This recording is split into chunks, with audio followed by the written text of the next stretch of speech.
Para comprender qué es un carisma, yo tomo como punto de referencia el fenómeno de los profetas de la Biblia. Por eso, un primer consejo político sobre esto es que si queremos ser buenos acompañantes de las experiencias carismáticas, debemos estudiar la Biblia. Si hoy debo dar un consejo a alguien que atraviesa una fase de post-fundación, es este: estudien la Biblia, la gran profecía bíblica, sobre todo Jeremías, Isaías, Ezequiel, como mapa para transitar la crisis, o las crisis. Esto lo sugiero porque en el fondo todo ocurre alrededor de la destrucción del templo y el exilio, lo cual hace fundamental un conocimiento serio de la Biblia. Yo aconsejaría a todos los movimientos que se instruyan en verdaderos cursos bíblicos, porque hay muchos de gran profundidad. Sobre este punto son muy ejemplares los miembros del movimiento de Salvador, porque tienen un gran conocimiento bíblico. Vale la pena conseguir una verdadera pedagogía a través del estudio serio de la Biblia. Vuelvo entonces al tema.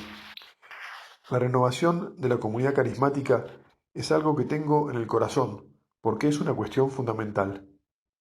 Toda vida se renueva. Recuerden esa famosa frase de Sir Edgar Morin: todo aquello que no se regenera, se degenera. Es una verdad que vale para todas las formas de vida, pero vale sobre todo y en gran medida para experiencias colectivas nacidas de un fundador. El problema es que es muy difícil actualizar la experiencia original de un fundador, ya que con frecuencia el mismo fundador pone en acto dispositivos que impiden una actualización radical, y todo ello de buena fe, en forma no intencional. Ningún fundador, al menos los que yo he conocido, tiene en mente las enfermedades y las neurosis que pueden surgir. Todo ello acaece de buena fe, y por eso no son de ninguna manera condenables.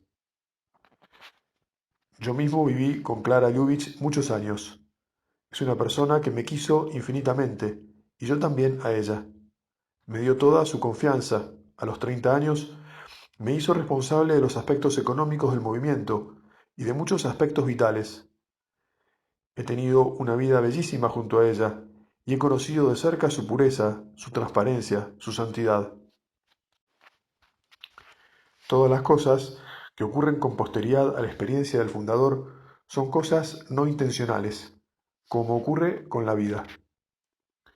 Hay un estudioso que dice: las ciencias sociales deberían ser estudios de los efectos no intencionales de las acciones.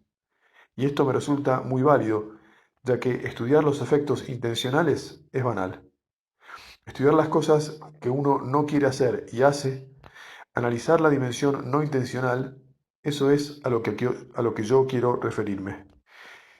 Eso es lo que hago, ya que mi idea es ayudar a evitar el error típico de los movimientos carismáticos que se llaman técnicamente idolatría, es decir, ese error que consiste en transformar a alguien o a algo en Dios, por supuesto, de un modo no intencional. En este sentido, podemos decir que es choqueante el nombre que los judíos le dieron al becerro de oro. Lo llamaron Yahvé. No lo llamaron becerro o Baal, lo llamaron Yahvé. El nombre del ídolo,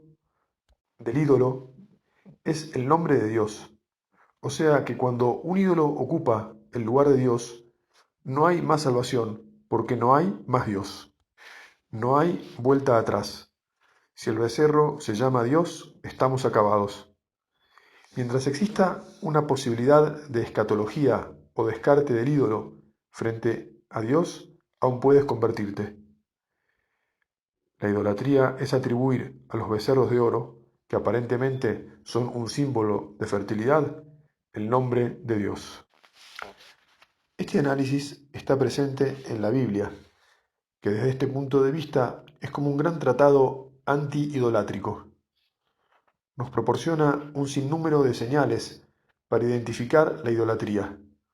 Y lo interesante es comprobar que los primeros que han caído en la tentación de volverse ídolos han sido los profetas. Los profetas son expertos en idolatría porque ellos mismos sufren la tentación idolátrica.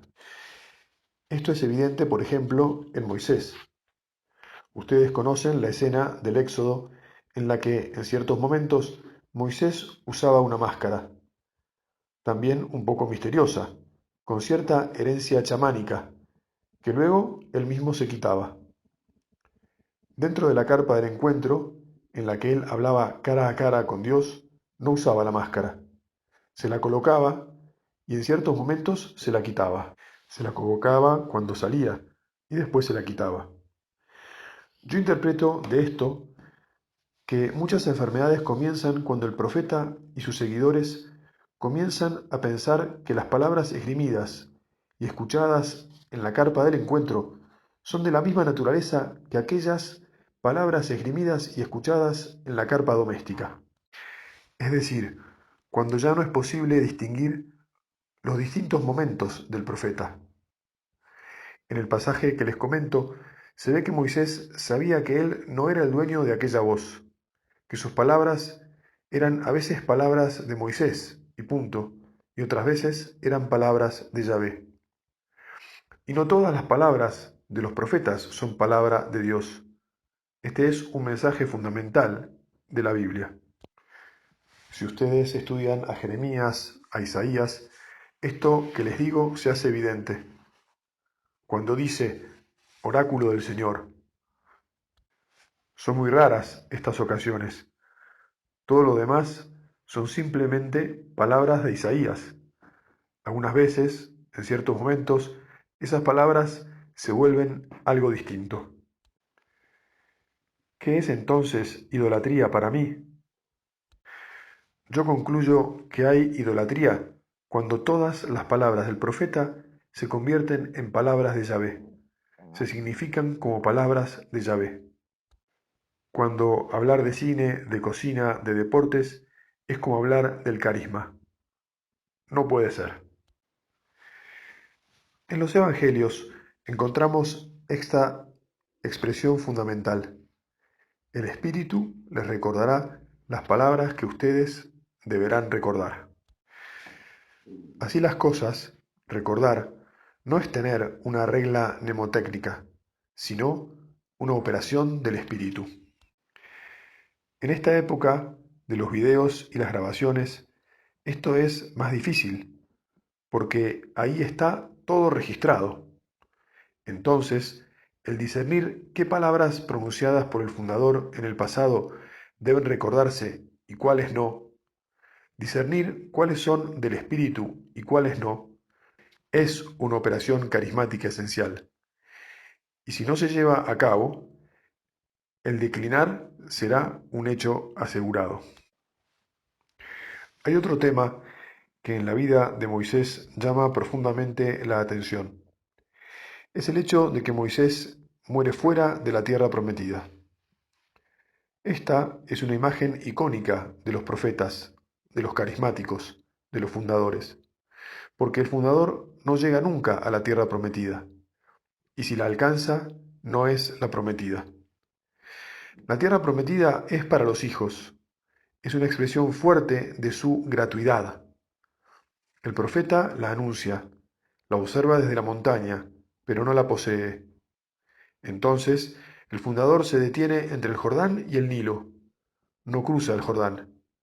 Acompaña al pueblo en el desierto y luego dice, yo me detengo aquí. No soy el emperador de la tierra prometida. No soy el dueño. Así las cosas, quienes conocen las grandes historias de los movimientos, saben que hay un momento en el que el fundador siente una gran experiencia de fracaso. Y en esto los fundadores se parecen mucho a los profetas bíblicos, sobre todo en sus fracasos. Si ustedes recuerdan cómo termina la historia de Jeremías, él nunca fue escuchado por nadie. Se trata de un profeta que estuvo toda una vida anunciando el fin de una etapa frente a los demás. Todos le decían que era una amenaza, un portador de mala suerte. Nadie lo escuchaba.